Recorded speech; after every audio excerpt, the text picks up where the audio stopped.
Europe 1, il est 8h moins le quart. Quelques heures après l'évacuation du Samaritain à La Courneuve, l'un des plus anciens bidonvilles-roms de France, Jean-Paul Delevoye, président du Conseil économique, social et environnemental, ancien médiateur de la République, et votre invité Thomas, c'est l'interview Vérité d'Europe 1. Bonjour Jean-Paul Delevoye. Bonjour monsieur Chateau. Faut-il s'indigner ou se réjouir de l'évacuation d'un camp, d'un bidonville comme celui de La Courneuve hier ?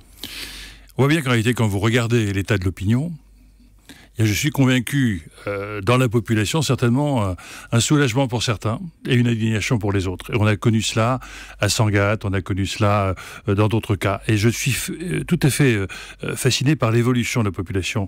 J'avais un sondage que j'avais pris en 99, quand on questionnait les Français sur l'accueil des réfugiés du Kosovo, ils étaient 64% à être pour.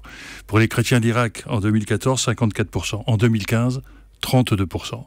C'est-à-dire qu'on voit bien qu'aujourd'hui, après la chute du mur de Berlin, tout le monde a cru qu'on allait dans une ère de la liberté et de la circulation.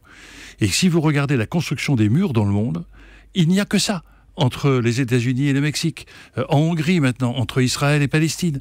Les peuples sont en train de se crisper sur le rejet de l'autre, au moment où les États sont en train de découvrir leur impuissance par rapport à la circulation des capitaux, la circulation des idées, la circulation des hommes, la circulation des marchandises.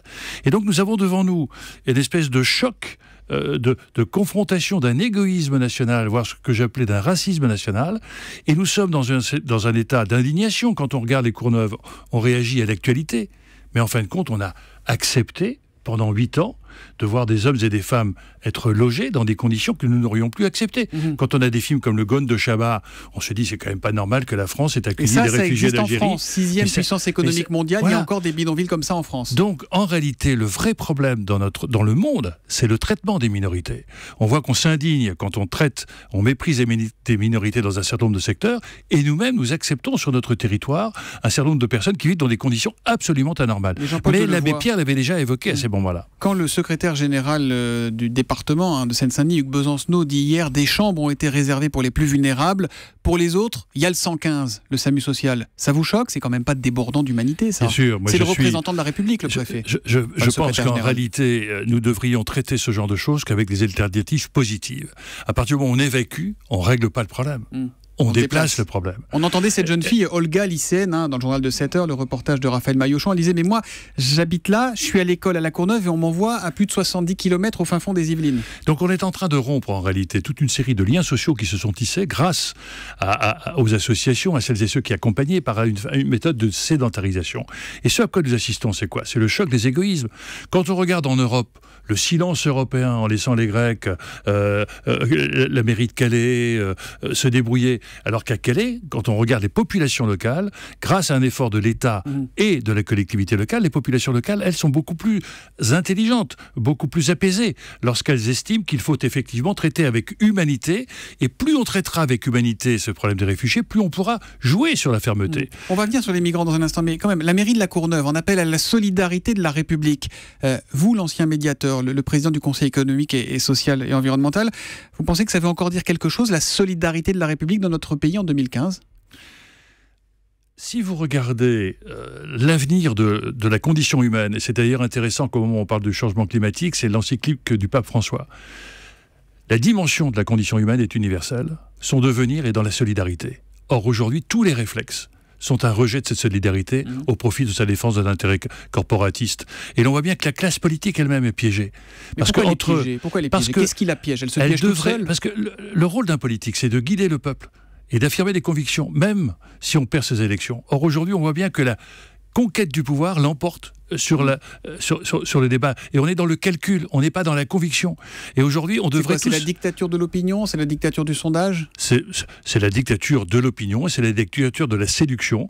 On veut plaire à un électorat, alors qu'aujourd'hui, on est obligé de réfléchir aux vrais défis qui sont devant nous et qui sont en train de remettre en cause le pouvoir d'autorité des États-nations. Est-ce que vous êtes surpris, vous, qui avez été député sénateur du Pas-de-Calais, qui connaissait bien la question des migrants, est-ce que vous êtes surpris du silence assourdissant de l'ensemble de la classe politique française depuis hier sur ce drame épouvantable ? Il y a peut-être 20, peut-être 50 corps en décomposition qui ont été retrouvés dans un camion sur un bord de route en Autriche. Est-ce que vous êtes surpris de ce silence ? Je pense vous avez été ministre, hein? Je pense qu'on ne peut pas rester silencieux devant ce genre de choses. Et vous avez entendu quelque chose?